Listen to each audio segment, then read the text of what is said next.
Hello, I've recently looked at two videos by someone called Diane, who is a mother I consider to be very narcissistic. She really doesn't want to think that her daughter has cut contact with her because of something to do with her. My goal here is to present some unique viewpoints for your consideration, and you can let me know what you think down in the comments. But please watch the entire video before you start banging away on the keyboard. It does seem she's very worried about the criticism she's going to get for this.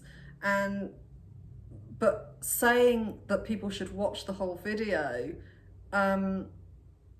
yeah, I don't really know what to make of that, because it just gets worse the more you watch of it. Our kids today have grown up in one of the most prosperous eras of human history, and most parents I know try to give their kids a better childhood than what they experienced. So, were we as parents really that bad? I think her point here, and really through the whole video, is that there's something wrong with our kids.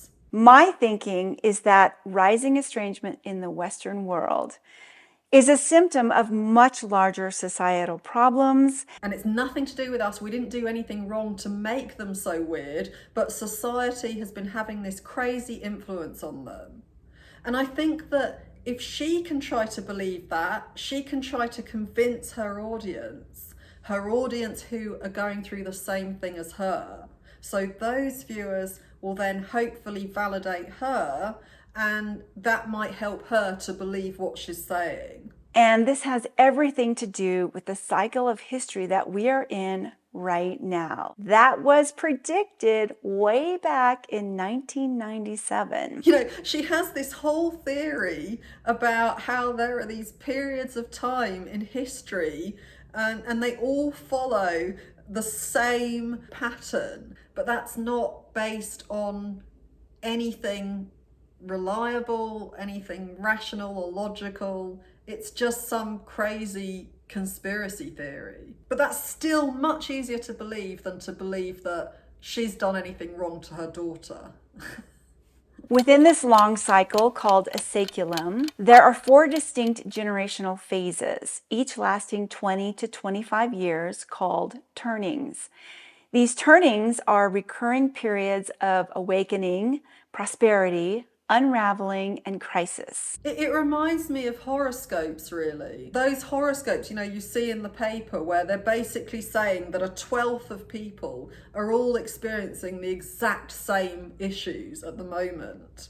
And it's just like, as long as they're vague enough, that will fit anyone's experience. What's fascinating is how each of the 4 living generations of people, from young to old, respond to these turnings given the stage of life they're in. Now stay with me, because how these generations interact within historical events has everything to do with estrangement today. These turnings, as she refers to them in history, are about picking select events during that period and saying, oh, all of these events have this in common. I think you could apply them to any point in history, and as long as you find the right events, it's going to make sense. For context, I'm old Gen X, and my kids are at the very end of the millennial generation. We were the latchkey kids, often with both parents working outside the home, and that taught us self-reliance. She's kind of acknowledging that what you experience as a child affects who you become, but she's only prepared to acknowledge that when it suits her.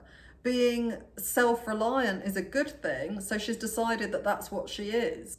So she's using this, dubious is such an understatement, but she's using this really dubious way of understanding history and applying it to understanding why her daughter has cut contact with her. And to me, it's all about getting more and more desperate. The amount of research she's done, she's really grasping at straws, anything that will make sure that she is in the clear. So 4th turnings are marked by a profound societal crisis. They are often ignited by accumulation of long building tensions. They're a time of great uncertainty and upheaval, and they often involve war or revolution, where institutional life is destroyed and rebuilt in response to perceived threat to survival. If I was someone searching for information about estrangement and this video came up, I think I'd feel quite annoyed that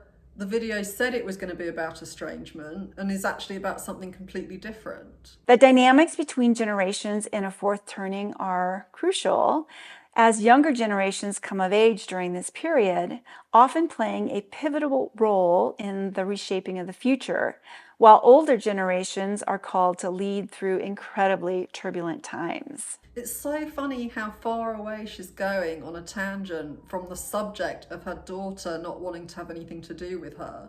So that's the overarching umbrella that we're under right now as we face our various estrangements. Bringing it back to you, the estranged parent, whether you're a baby boomer, Gen X, or maybe you're even an older millennial who's worried about your kids doing this to you, society is changing. But is it for the better? In the US today, we are more divided than ever before. People are struggling financially. They're more hostile. And now she's going to tell us why the kids have gone mad. What are the other symptoms of societal decay?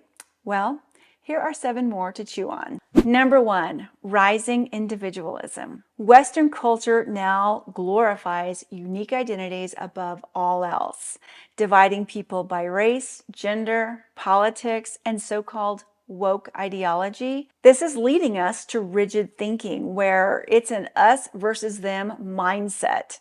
When actually it's the opposite, because they have an inclusive mentality. They're saying include everyone. Everyone's okay, we're all equal. It's okay to be trans, it's okay to be gay, we don't need to be racist anymore. It's very interesting how she's twisted that. Her attitude in the last video about alternative lifestyles, as she called them, and how she doesn't like it when that's jammed down her throat. That seems to me to be a sign that she's probably homophobic. So next came a first turning, or spring, running from about 1946 to 1964. This was the post-war boom and American high, and it was a period of worldwide expansion. The baby boomers were born into this era, with 70 million of them still with us. Pivotal events shaped their diverse worldview, inspiring subsequent societal transformations like environmentalism and the women's movement and gay rights. If you're not for us, you're against us. I mean, if you're homophobic, you are against people being gay, aren't you? Like environmentalism and the women's movement and gay rights and popular culture have moved toward alternative lifestyles, shifting away from traditional family values, the bedrock of human civilization since the beginning of time. Millennials might not be happy with people being racist and homophobic, and what does that mean then, that they're suddenly persecuting her? She's kind of saying that's not fair and being backed into a corner, and yet she's the one making all of the judgments. It's really interesting because this happens a lot in political conversations, but it's just so interesting how people make themselves into victims. So she has very much got an us versus them mentality, and she's projecting that onto people who want an inclusive society. And she's already showing us this because she's setting the younger generation apart. She's saying there's something wrong with them all, you know, because of society and the impact it's had on that particular generation, and there's nothing wrong with their generation. She is dividing people already, and she's saying some people should be taken more seriously than others, basically. This is such a political video for somebody who says in her first video that she's not that political. You know, she's very obviously got extreme views on a lot of things, and she seems convinced of them all. So how on earth can she convince herself she's not political? I really don't know, but this lady really doesn't seem to have any self-awareness. It's like we're losing the heart and soul of America, that can-do, work-together spirit that made this country great. Many individual and collective decisions over the years have led us to the unintended consequences that we are now facing, including parental estrangement, which is just another nail in the coffin of Western civilization. How will they ever come together? How will the walls be broken down when what has hurt her daughter so much is something that her mother refuses to look at in herself and will go to any lengths to avoid looking at? What was upsetting was that she was being rejected, as she put it, by her daughter. But if she can convince herself it's got nothing to do with her, the kids have all gone crazy, then she can feel better. With many prioritizing their own success over caring for other people, our culture seems to be becoming more and more narcissistic. The individual matters more than society, than community. It's an interesting way to twist it, so that, you know, from it being okay to be gay, and it being okay to be trans, and it being okay to be whatever race you are, whatever ethnic background, all of these things are okay. And that somehow means that because it's okay, you don't care about community anymore. Because you consider that individuals' feelings matter, you therefore don't worry about community.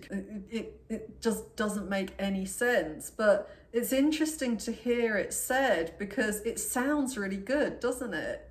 You know, not caring about the community, that sounds terrible.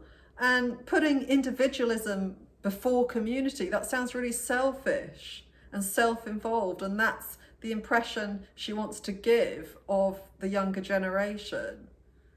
And yet, to me, the reasons she's given seem to me to be the very reasons why she actually is selfish, and these people she's describing are not. There is some truth, I think, to how technology has taken over and how people are getting more and more isolated because so much is done online instead of face to face. So that's very true, and I think that does affect the sense of community. I think that is what has killed it more than anything. But she uses technology, she uses her phone all the time in her video, she uses her computer, so she's just as guilty as everyone else on this. She's got a social media channel, you know. So it's interesting though how this has to belong to another generation, this problem. Social media can bring out a more narcissistic side to people, but it's got nothing to do with accepting and valuing the individual, which is what she's trying to say is the reason for why people are becoming more narcissistic. But narcissism is all about wanting to see a reflection of yourself. That is the exact opposite. You know, the more you accept other people who are different from you, the less narcissistic you are. She just has no self-awareness at all. It's never a white person that's getting angry. And that's not just in this video, that's also in her first video. It's not thoughtful. I think that's probably the most generous thing that I can say about it. It's promoting a stereotype, but she hasn't thought about that. Why hasn't she thought about that? Well, is it because she just doesn't care enough? Or is it because she thinks that's fine, she agrees that that stereotype is correct? I don't know, but we get to know more and more about her politics as this goes on. I'm going to come back to this in the next video. If you haven't subscribed, please subscribe, and I'll see you in the next video.